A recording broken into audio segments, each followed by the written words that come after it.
Daniel Portela, médico pediatra, vamos falar sobre a bronquiolite, doença inclusive do momento, né? A gente tem todos os anos no Brasil e sempre tivemos, isso não é novidade, gente.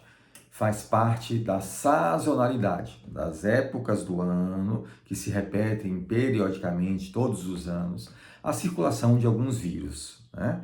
E na bronquiolite, o vírus sincicial respiratório é responsável aí por 70 até quase 80% dos casos. Então é quando esse vírus mais circula ali no outono, inverno, vai variar um pouco de região sul para região norte, nordeste, mas a gente tem aí entre, né, o nordeste é muito comum no outono, o sul vem aí um pouco de inverno também, mas entre outono e inverno, né, a gente vai ter grande circulação desses vírus e um aumento substancial de casos de bronquiolite. Tá?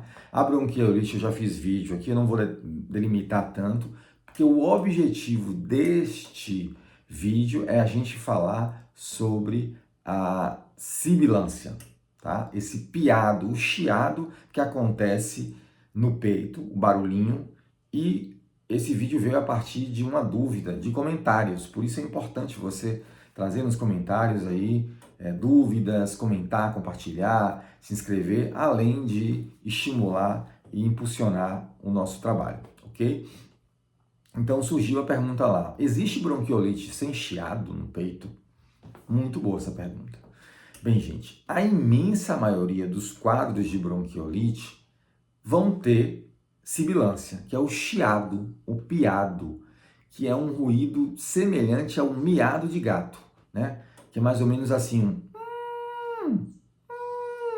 não é ronco, não é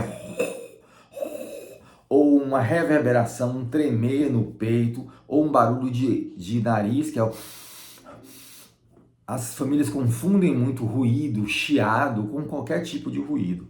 O ruído, o sibilo, é esse ruído agudo, que parece um apitozinho, como se a criança tivesse engolido um apito ou se tivesse um gato dentro do peito da criança, miando bem suavemente.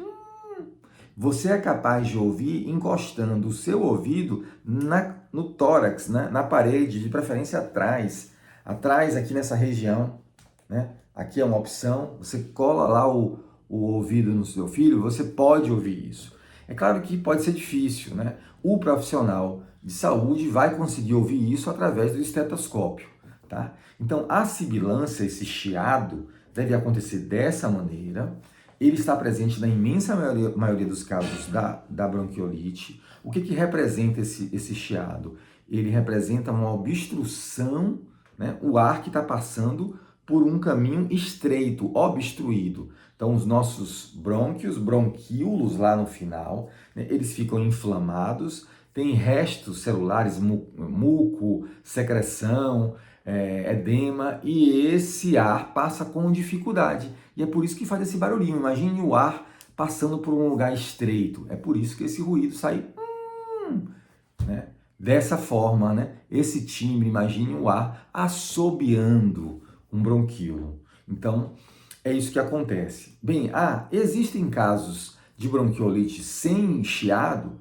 Sim, sim. Isso não é a regra, né? Na ausculta da bronquiolite, a gente pode escutar outros tipos de ruídos, como os crépitos muitas vezes finos, crépitos bolhosos, tipos de ruídos na respiração do bebê, né, que o médico ausculta lá através do estetoscópio. É uma ausculta que muitas vezes é rica. É difícil uma bronquiolite ter apenas sintomas gripais e tosse. Normalmente vai ter achados respiratórios lá na ausculta. Então, um pulmão limpo numa bronquiolite não é nada comum, né? Mas mesmo assim, a gente vai ter que ter o quê? Em caso de não existir ruídos no pulmão. Essa criança tem que começar com sintomas gripais, né? Ela começa lá com tosse, coriza, nariz escorrendo, entupido, e aí uns 3, 5 dias depois, ela vai começar a ter um esforço respiratório.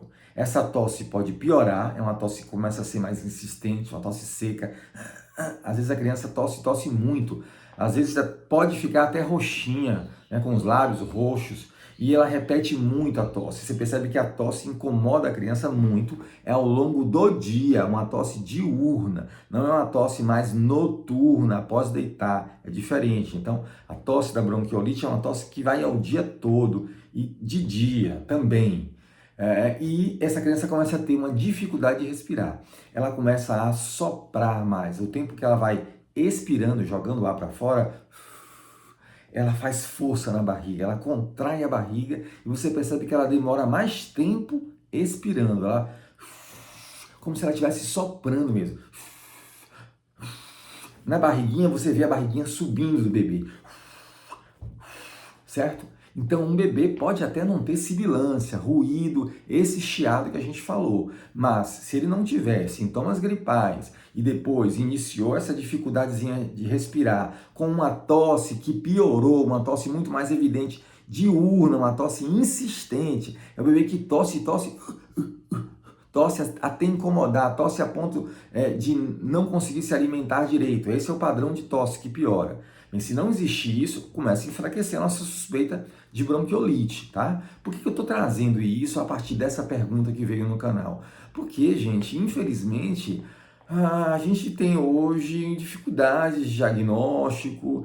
Talvez eu traga uma hipótese de que, além de uma formação mais incipiente, uma formação que não está sendo tão de qualidade dos médicos. A gente tem muitos profissionais não pediatras trabalhando em pronto atendimento. Aliás, isso é muito comum também, né? E esses novos profissionais vêm mais mal qualificados e ainda mais mal qualificados para atender criança, mas infelizmente o mercado absorve e você tem hoje essa circulação de informação de bronquiolite, tudo é bronquiolite, bronquiolite. Os próprios profissionais são contaminados com essa circulação de informações nas mídias sociais. E às vezes a gente tem uma criança simplesmente gripada, com tosse e coriza, como eu já vi muitas vezes no consultório, e que recebe diagnóstico de bronquiolite, certo? Eu não trouxe neste vídeo, mas eu vou comentar rapidamente aqui que a idade, é importante que seu filho tenha abaixo de 2 anos. Bronquiolite não acontece, muito raro, né? Acontecer em crianças acima de 2 anos. É criança pequena. Bronquiolite é criança no primeiro ano, tá? Se seu filho está mais velho, passou de 2 anos, ter bronquiolite, isso também não é comum, tá? Porque exige a bronquiolite que as vias aéreas sejam pequenas, porque tem que estreitar e a dificuldade desse ar passar. Esse é o mecanismo fisiopatológico, né? Uma criança maior, ela já não tem os bronquíolos tão pequenos assim, e é por isso que ela não vai fazer bronquiolite, tá bom? Então é isso, se esse conteúdo foi relevante, se inscreve, curte, compartilha, deixa nos comentários aqui suas experiências e surgem até mais vídeos como esse.